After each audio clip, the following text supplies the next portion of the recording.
On parle beaucoup en ce moment de climat toxique dans les hôtels de ville.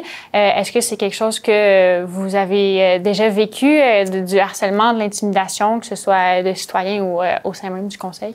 Oui, c'est évident que bien souvent, du harcèlement, de l'intimidation, malheureusement, ça existe, puis je vous dirais quasiment dans toutes les villes du Québec.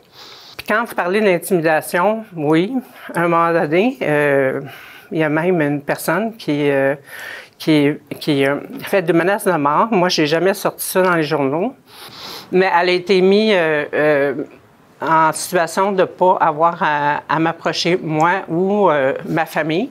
Parce que c'est ça aussi, le danger, là. C'est si la personne, finalement, n'est pas internée puis est vraiment problématique, mais ils peuvent aussi essayer de faire de l'intimidation auprès de ta famille.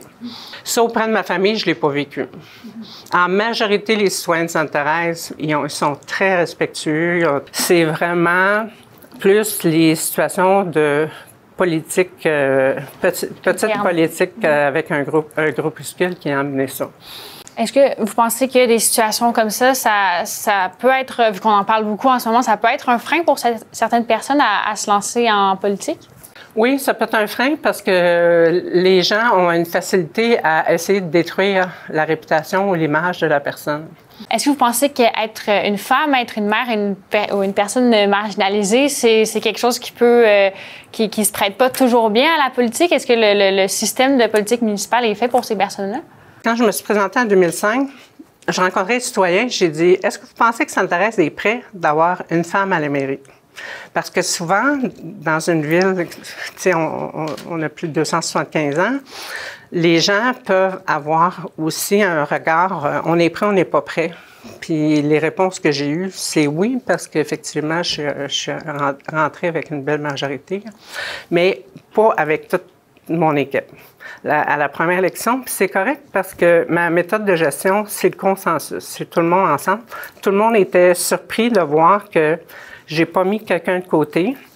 Une ville, c'est une unité. On est une ville à travers le Québec, même moi je trouve qu'à travers le Québec, pour avoir siégé à l'Union des municipalités du Québec, sur l'exécutif pour l'ensemble des villes de la Rive-Nord, je trouvais même qu'on travaillait pas encore pour l'évolution de demain avec les autres paliers gouvernementaux. À ce moment-là, on n'avait même pas de table municipalité, toutes les municipalités et Québec. Fait que ça s'est fait entre-temps. Mais en tant que tel, on devrait toujours travailler conjointement avec les trois paliers. Merci, Mme Surprenant, pour votre temps. Ça fait plaisir.